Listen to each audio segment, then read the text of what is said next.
Welcome to another episode of Hashtag Agency Life. And on today's show, we have the wonderful Mr. Ed Ellingham. How are you today?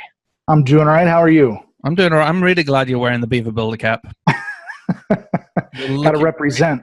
Got to represent. You look a little bit like Paul Lacey right now, because that's what he does with his Beaver Builder cap, you know, being all cool and awesome. Well, I can make up for it. I got like a Motley Crue shirt from like 1985 on. That is such a good T-shirt. You know what?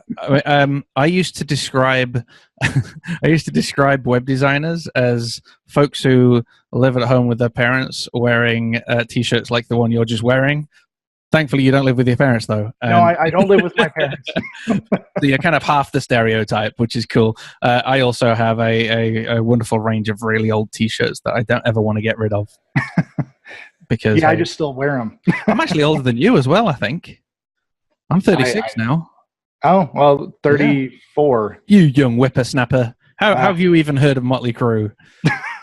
It was the first concert I ever went to. When I was a lad. Anyway, let's dive in and find out about your agency.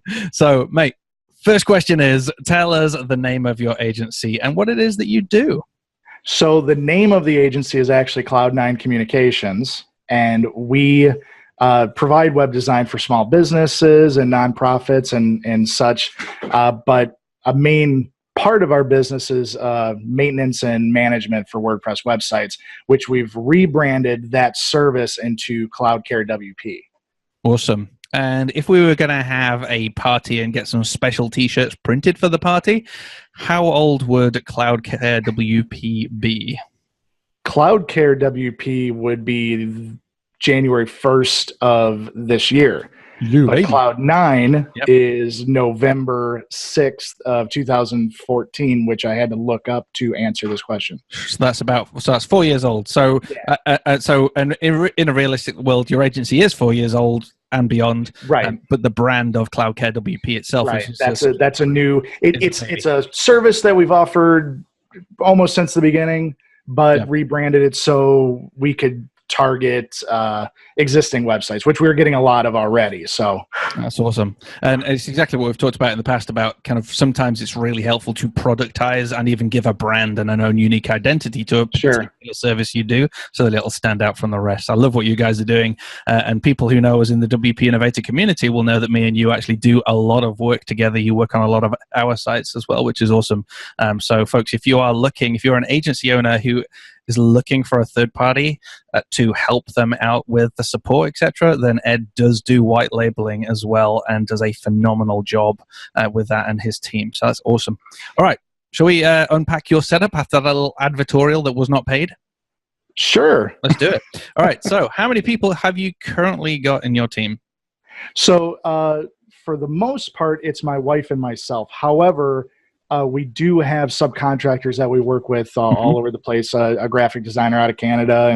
And we've tried to bring on consistent team members for other things, but never found that right match. You know, I'm kind of strict on how I want things done. So you look very strict and scary. I'm not very English scary. Sarcasm. That was English sarcasm, by the way. No worries. And is your office then all set up at home, or do you go off to work in a co-working space? No. So we work out of the house.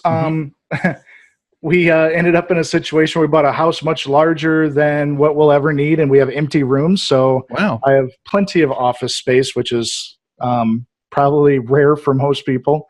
Yeah. So we work out of the house, and then what we do is we use our local Chamber of Commerce for face-to-face meetings during business hours. That's good. And we're a member with a private club here in town, so it's like kind of like a bar with a lock on the door, and we'll meet clients after hours there. So those two things solve the issue of meeting with people. That's a really great idea. We've talked quite a lot. A lot of the people who've been on Hashtag Agency Life so far have been in a similar situation. They'll either use co-working spaces or they'll use their home office like you're doing, and then meet the problems of not having a physical permanent location by using those third parties like the meeting rooms, etc. And I think it's a massive trend, isn't it, for a lot of agencies to really cut back and become a leaner sort of setup. Why pay $1,000, $2,000, £3,000 a month on rent and rates when you could all be based at home and still have meetings when and when and if you need to. So, right. And we did look into getting a space. And when you ask a web designer why they need an office space, it's always to meet with clients, to be able to meet with people. So we just solved that problem in a much more affordable way. Exactly. And yeah. The only thing that I miss is going home after work. There's no going unless home you walk out the back door and then walk around the house and then walk back. I'll climb out the window and I'll come back in through the front door. Well, which floor are you on? Because I'm on the second floor. Don't climb. I didn't say it was going to be easy. Oh, that'll be Ed. Brilliant. Okay, so husband and wife team, brilliant. You've got some contractors as well, so you've got a growing team. Me and you have been chatting about a couple of the guys that you've added to your team, which has been phenomenal. Could you describe the team culture that you are trying to foster as you grow your agency?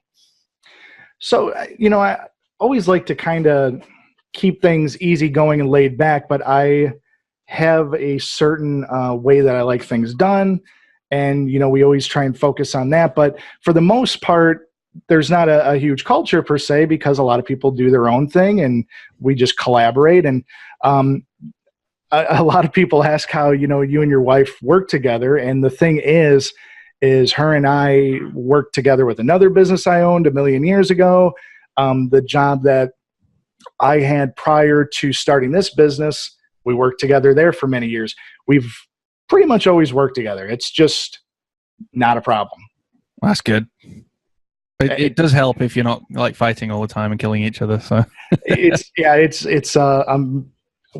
just not an issue. It sounds like to me your culture is very much based around trust. You didn't say the words yourself, but you're saying that you are letting people get on with what it is they need to do. You can absolutely contractor and trust that they will do the job. Obviously, you alluded to in the manner that you would also see fit. So you've got a very clear grasp on how you want things done and how you want to look after your clients. And once your contractors have been onboarded, now it's over to trust. You go ahead and do your thing. I'm not going to stand and breathe down your neck. And that sounds pretty good to me. Because I've had old bosses breathing down my neck. We've all had that. I can't even tell when someone's stood behind me or type. I just like lose every skill known to man.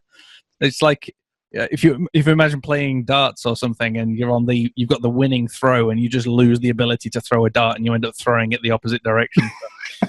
I've done that before.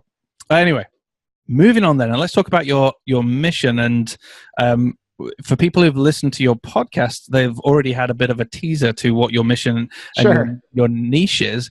So could you just explain to us, I know you kind of got a couple of areas that you predominantly focus on, but can you explain to us the key industries / niches that you are focused on?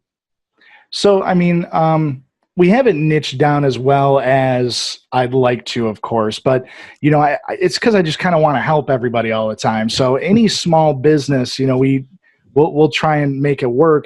We work a lot with nonprofits as well. And one particular niche that we do like to chase is municipalities. They typically need things to be safe and secure and maintained, and they're just comfortable and familiar with that. They're literally maintaining a city, so they understand taking care of a website. They get it. And what's really nice about them is when you deal with a client like that, they have yearly budgets. So you're never chasing monthly money. So you charge yearly and they pay yearly and they really give you no grief. They're a great client to have. They really are. And if you're kind of on the more the developer spectrum of things where you're not a marketing guy, you're also not selling anything. You still have to have clear call to actions and stuff, but you're not trying to increase their revenue by no means. You're just building a resource that's useful for their residents. Yep. So it's there's perks to it there, but they get it. You're not trying to sell a maintenance plan to somebody that's like, I can take care of it. I just spent all this money on a website. Why do I need a maintenance plan? I'll press update. Yeah, right. Exactly. We've heard all that, mate. We actually check the website after we press update, though. That's the big difference. True. And then I already alluded to as well, obviously you guys have got the agency white labeling service as well that you guys offer, and you partner with other agencies and provide that service as well. Yes.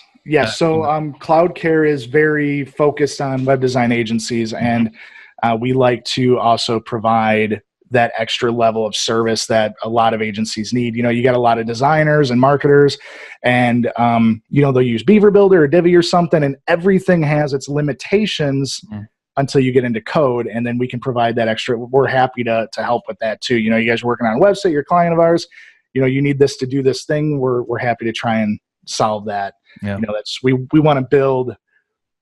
We don't want to have clients. We want to have partnerships. We want to have a partnership with an agency and work together on helping each other grow. And I love your consistency because, again, we'll put a link to your previous episode, but you pretty much said that word for word, I think, in the episode. It's definitely it's a very clear vision that you have both for the municipality and as well. It's not an elevator pitch. It's what I truly like to do and how I like to do it. And I love it. That's why we prefer the recurring revenue model, because I really hate to charge anybody for anything. So if I can just bill somebody monthly, then do whatever you need. That is way easier for me. I don't even want to look at how much time I spend on things at the time. I just want to get them done. That literally goes against every bone in my body, but I know you are absolutely wired up a completely different way, so I'm just going to have to accept that. Well, it's not about wasting time. It's more like I don't want to bill people by the minute. I just want to give me a task. I'll take care of it for you. I remember, but I think you were talking about trading time for money and everything. So again, a big plug for the episode. Off the top of my head, I'm going to guess it was like episode 136, but I could be completely wrong. But it's around that number. We'll make sure there is a show note edition in the show notes. So please be sure to check below if you are on YouTube, or if you are listening to the podcast, have a look at your podcast player. There will be some show notes, and go and check out that episode all about recurring revenue with Ed. It was a brilliant episode and a really, really great journey as well. So, I also want to explain something. If somebody's been wondering what the hell we mean by municipalities, then we mean local government or councils or parish councils, that sort of thing, depending on where you are in the world. That's what a municipality would be, looking after the local area. So cool. All right. So now we've got all that out of the way, and I'm now the new walking dictionary. The next question is, and maybe we should frame this. Should we frame this? I'll let you decide how you answer this. The question is, what is the main problem that you solve? And I'm obviously aware you've got two, different niches. So I don't know if there's a one particular thing that you can hone in on. So on one hand, what we like to solve is taking the burden off of the client of having to deal with the website. Even though it seems simple for them to log in and change text, one thing you got to remember is a lot of these clients don't do that for 6 months. So them logging in and changing text is like a daunting task for them, because they really just don't know how to do it. They don't remember how to do it. You could show them a million times. So we take all that. We handle the domain registration. We host the website. We handle the maintenance, the management. You send us a support ticket, and we'll just take care of whatever task you have. So really, the website is something that everybody needs, but they kind of need somebody to take care of it for them. A business owner can make a lot more money running their business than trying to learn my job, and that's where we provide that area.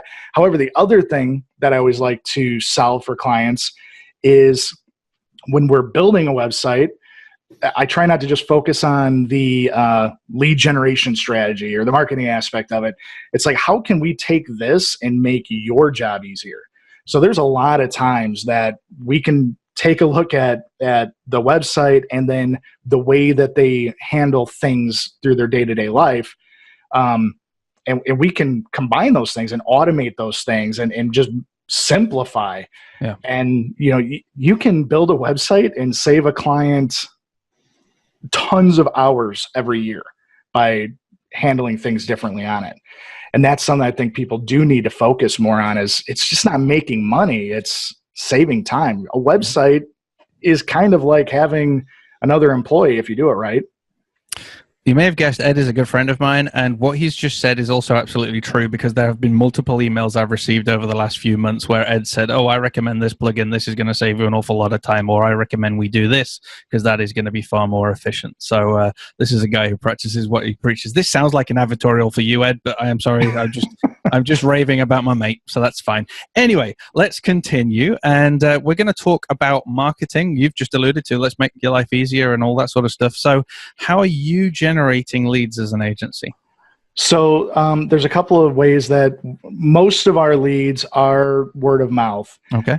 However, one thing that we found successful, and this kind of touches on another podcast you've had recently, which is doing website audits. So awesome. There's this great tool that we're just starting with and haven't had a ton of success with yet that was on one of your podcasts that does work really great, and I just want to mention it. It's worth doing the free trial for sure. Mm-hmm. Oh, with Cliff Almedia. My website audit, I think is what it's called. Yep. Yeah, it's worth, check it out. If you guys can make it work, it's worth it. However, what we've done in the past, I don't mean to sound shady or anything, but when you're trying to drum up business, if you start cold calling businesses and just saying that we were doing some internal training, we ran a website audit for that purpose to go through it. I have it. We're going to archive it. Would you like a copy of it? And we've done that, and it leads to work. It really does. You get people that don't even think about their website, and you brought it to their attention. Instead of offering them something for sale, you just offered them a freebie, and that was it. And then they want to talk with you. Cool. So I do suggest that does work. However, we're not very good at following through on marketing for ourselves, because what happens, and I'm sure other agencies are really going to understand this, is it's kind of like a roller coaster where you get slow and then you do a bunch of marketing for yourself to try and get business, and then you get hammered with business. Well, now you're really busy. So you don't do any more business. You don't do any more marketing for yourself. And then it goes back up. So it's just this, this constant cycle. I wish I had a salesperson that just worked. Yeah. Feast and famine, isn't it? It's how do you keep the pipeline going consistently whilst also looking after the work that you have. That's a good one. All right. Here's a question for you, and people get a little bit deep on this sometimes, and that's absolutely cool. But how do you, Ed, measure success? When you're looking at your business, what would be a measurement of success for you? Well, it's clearly how many toys I can buy from my childhood that I couldn't afford back then. No, I mean, I think a lot of, and there's a saying that is, an entrepreneur will work 70 hours a week, not to work 40. And I think for a lot of us, success is just the ability to not work for somebody else. I mean, let's be realistic. Once you start a business, you work for 100 other people is really how it goes. But, that alone is success. If you can have that dream of being an entrepreneur and pay your bills, that's pretty successful. I agree. That point.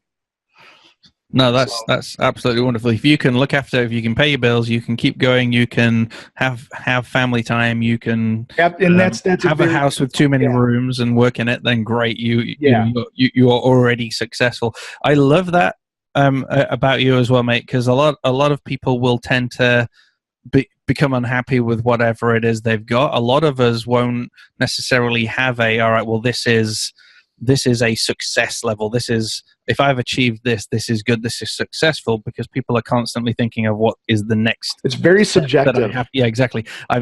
What's the next step? So we never actually take a moment to just enjoy what we've already achieved and go, oh wow, I've got a house. I've been paying my bills and yeah. I mean, I think a lot of times if you just look at 2 years ago and look at today, it's very rare you're going to look at that and not see improvement, Yes, mate. And I think you've had Mike Killen on here before, right? Oh yeah, about 3 times now. he said a quote, and this isn't going to be an accurate quote, but it was something along the lines of, and he may be quoting somebody else, but it was something along the lines of, if you do anything long enough, it will eventually become successful, basically. Yeah. So, you'll have your ups and downs, but if you just keep pushing, eventually you'll get to where you're trying to get to. And the length of that period is probably going to be different for everybody. Yeah. But if you just keep pushing, and I definitely like that. That's good. I'm loving what you're saying. I think a lot of people will resonate and perhaps look at where they are at the moment, and it might be I'm hoping it'll be a massive encouragement to them as well. So thanks for sharing. Sure. Right. I want to do some confession time, so it's just you and me, mate, and a few thousand people around the world who are listening in, so don't worry. But I'd love you to confess to us what you feel the biggest problem you guys have as an agency right now that you'd love to solve.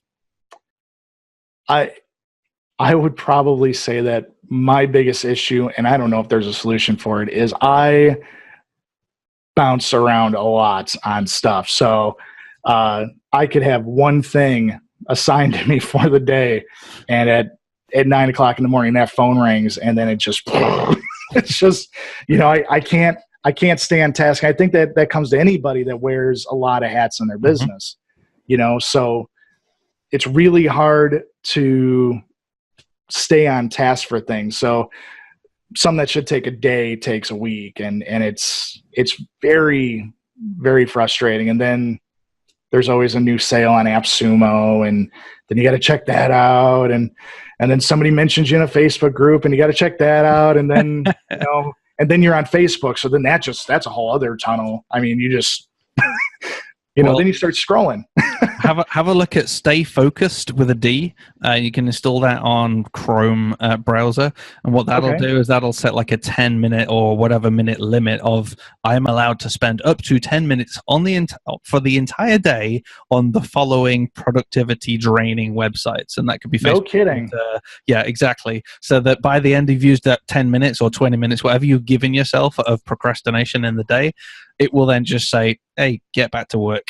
So that'll stop you from going on there. What I also do nowadays, this is just stuff because what you've described is totally me. I've been very guilty of the bouncing around. The other thing I do is I try not to have too many tabs open, because then I do forget what I'm doing, because suddenly I get attracted by something on another page, and then I've gone down a rabbit hole. I also don't look at my emails all the time, and I use a system called SaneBox as well, where a lot of the spam's all just put in certain folders, but certain emails as well, I'll put, okay, I can see them, all right, I don't need to deal with them until tomorrow, so I'll tick them all and drag them into the send me them back tomorrow routine, etc. So just a whole lot of things that I can do to focus myself. And then finally, another thing I do is I write down at the beginning of the day the 1, 2, or 3 things I really do need to achieve that have to have a line through them, as in they're complete, so that I can at least do those 3 things in and amongst all the other stuff. Have you seen the film Up with the dog and is like, hi, I just met you. I love you. Squirrel. I think that's me and you, mate. No, that pretty well describes it. I have a second monitor on my setup that always has email open, and I bet smashing this monitor would probably save me hours a week. True. You do monitor a support desk, though, so I suppose it is slightly different for you, you guys with your SLAs, etc. But hey, yes, and we're all a work in progress, aren't we? Downtime and everything else. So. We're being refined over time, aren't we? So absolutely. By the time we're 90, we'll be perfect, I'm sure. So, all right. Well, your business is in your house of many rooms, and your business is also with your wife. So, how do you switch off? So. And if the answer is you don't, that's also a viable answer. I do and I don't. So, I like to step away and we have dinner and then, watch TV. And TV is a very good way for me to focus on something else. Yeah. So even when I read a book, I'll, especially when it's a work-related book or something that's been suggested in a group, your mind starts wandering. I'll be on another chapter and go, what the heck just happened in the past 100 pages? I have no idea. I start, my mind's thinking about my business while I'm reading. So TV, they call it the idiot box. Well, it works. Yep. And that's one way to shut down. But for us, there's never an email shutdown. So every waking hour when my phone buzzes, I have to look at it to make sure a website didn't go down or a server didn't go down, which we have additional monitoring for that where other people handle that too. But I don't like to rely on other people when it comes to downtime. So if I can jump on it, I jump on it. I think me and you need to work on that. We need a serious conversation offline. No, I'm messing with you, man. But yeah, no, that's that. I think I would throw that into your problem bucket as well. Just the emails coming in, because I'm still working on that. I've managed to stop after 5. I know you're in a slightly different position, but if there is a third party involved, there might be ways of getting around that. But I am a totally with you 100% on the idiot box. I love Netflix. That's been my saving grace, I think, for the last maybe year or two, which is because they've got so much good content on the there. content is excellent. It's exactly ridiculous. So I can literally just sit and binge for 2 or 3 hours and think of nothing but what I'm watching. And like you, if I try and read a book, I've been thinking about the business the whole time and I have no idea what happened. They bring up something that's relevant, and then your mind starts going, "Oh, that's great," and then your mind goes somewhere else. You're still turning the page. You're still reading. What's with that? Here's something I always struggle with. We're really busy. We'll work the 9 to 5, like you said. We sometimes can work 70 hours a week as agency owners, and we're sat down a lot. Do you have any tips for how you guys stay healthy or try and invest in your own fitness, etc.? So what we do is we take a mile, a little over a mile, usually about a mile and a quarter walk every day after dinner, which has become excellent. It's really enjoyable to just kind of leave the. Come on, I literally don't leave the house for work. I mean, it's nice to just see what the sky looks like again. Yeah. So it's great, and it really does make a difference. When you said that, I just had a kind of the hills are alive moment of you kind of walking out into the back garden and kind of spinning around and the Julie Andrews style music playing because you've literally rubbing your eyes because it's so sunny outside. What is this? I'm a suck in winter though. Surely when it's dark when you get out. Oh yeah, you'll have to switcheroo and do the walk in the mornings. So, all right. Well, we are coming into land, and I know this is probably going to be the hardest question for somebody like you to answer because I'm going to make you only choose one tool. And I know, like me, you love AppSumo and all of the other stuff that's out there, and you have shiny object syndrome like me as well. And you go try out these new tools in that. But is there any one tool that you can just commit to for this call to say, you know what, this tool is phenomenal and has been really helpful in my agency? You can do it. Come on. So it's just, if I was, and I know you want to commit to one tool, but if I was going to say a WordPress tool, it'd be Beaver Builder. Good. And I'm really struggling because Beaver Builder is very important to my business. It just is. But if I was going to go along the lines of, I'm not going to allow anything else. I agree with Beaver Builder. Okay. Wholeheartedly. Yeah, I'll stick with it. Beaver Builder it's phenomenal. Yep. And when I because we used to use Divi, and I don't mean to create any haters or anything like that here, but we used to use Divi, and I was a diehard Divi fan. And then I took the WP Elevation course, and they brought up Beaver Builder, and I was like, I'll check it out. And I did that for about 3 seconds and was like, I can do this with Divi. Yep. And then I tried it again later, and now when I go to my Divi sites to do updates, it is daunting. I hate it. I feel so restricted to be in there. Beaver Builder is just, that's the tool for me. And Divi can be the tool for somebody else. Absolutely. Absolutely. Yeah. Totally agree. Beaver Builder, again, for our agency, as you know, has been amazing for the last 3 years and completely changed the way that we allow people to update their websites, etc., and allows us to keep them on brand, which is crazy when you think of the old days when we used to have loads of advanced custom fields with repeaters and tabs, and they couldn't really see what they were doing. And they were also like ruining it with too much content or throwing in Comic Sans and all sorts of stuff like that. So with Beaver Builder, we've been able to just lock people down as well as give them the flexibility of making, laying out the page, but not butchering it. So we can at least then say, hey, look, we built this site for someone and this is what they're doing with it, and not be ashamed of what they've done with it. So totally recommend. Since the launch of Beaver Themer, custom fields for us has made a huge leap forward. So now where we used to not use custom fields at all with Beaver Builder, now we use custom fields a lot with Beaver Themer, because that's another tool that complements Beaver Builder that everybody should check out. I knew you'd sneak another one in. So. Well, come on. It's like the same thing. It's not another tool. It's part of the same suite of tools. Yeah. No worries.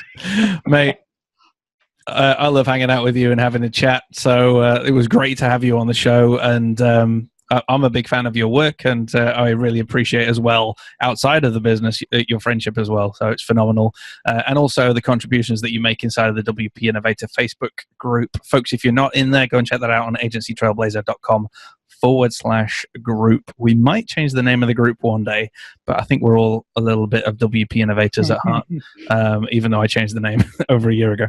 So thank you very much for your time. Folks, if you want to connect with Ed, CloudCareWP.com. I'll put all of the links in the show notes. Recommend you make friends with this guy because he is a solid geezer. Thank you, buddy, and have a wonderful day. Yeah, you too. Thank you. All righty. Cheerio.